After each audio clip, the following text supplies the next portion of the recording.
You might remember that David spent a significant amount of time on the run from King Saul, and his best hiding place of all was among the Philistines. Either Saul was unaware that David would be clever enough to hide down there, or Saul was lacking the courage to come and pursue him there, because while he was living among the Philistines, he had a great measure of peace. Now, when David was crowned as king in Hebron, king only over the southern tribes, it seems that peace between him and the Philistines endured. But the moment he was crowned king over all Israel, battle broke out. And it was the Philistines who started it. Back in chapter 14 and verse 8, we read, "When the Philistines heard that David had been anointed king over all Israel, they went up in full force to search for him." And God gave David 2 victories back to back over the Philistines. So the truce has now been well and truly broken, and in chapter 18 we find them once again at war. In the course of time, David defeated the Philistines and subdued them. He took Gath and its surrounding villages from the control of the Philistines. That is a significant victory brought about by David. And what we see over the following chapters is a bit of a military rampage, really, as David wins battle after battle against the foes of God. David also defeated the Moabites, and they became subject to him and brought him tribute. Moreover, David defeated Hadadezer, king of Zobah. When the Arameans of Damascus came to help Hadadezer, David struck down 22,000 of them. Then the Arameans became subject to him and brought him tribute.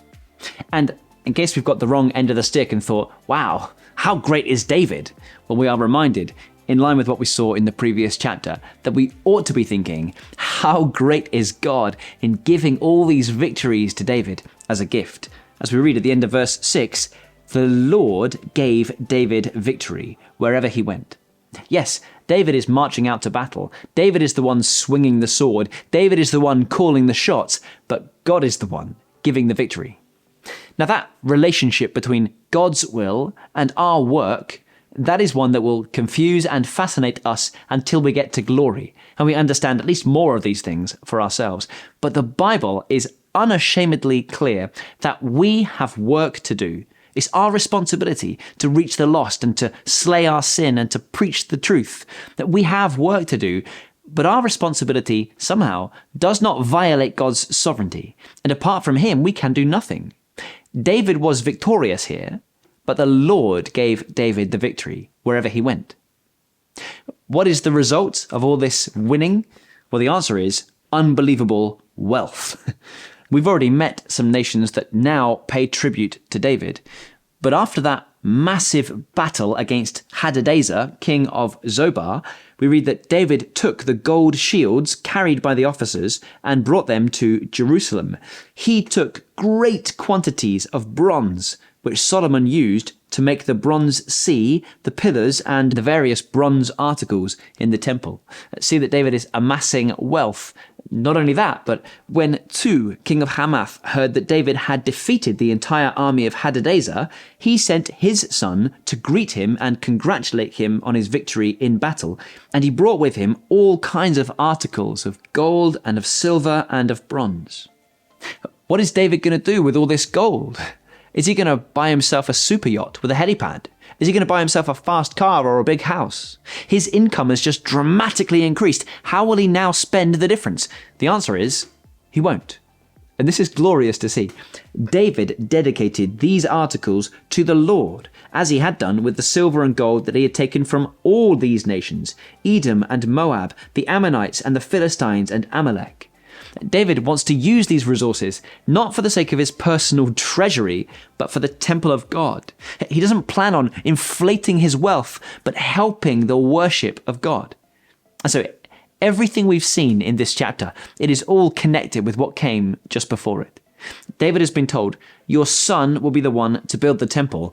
And David has rightly assessed that in order to build the temple, his son will need a huge measure of peace in the land so that he can turn his attention and give his time to the proper construction of this glorious temple structure. He will need peace, and he will need outrageous prosperity as well.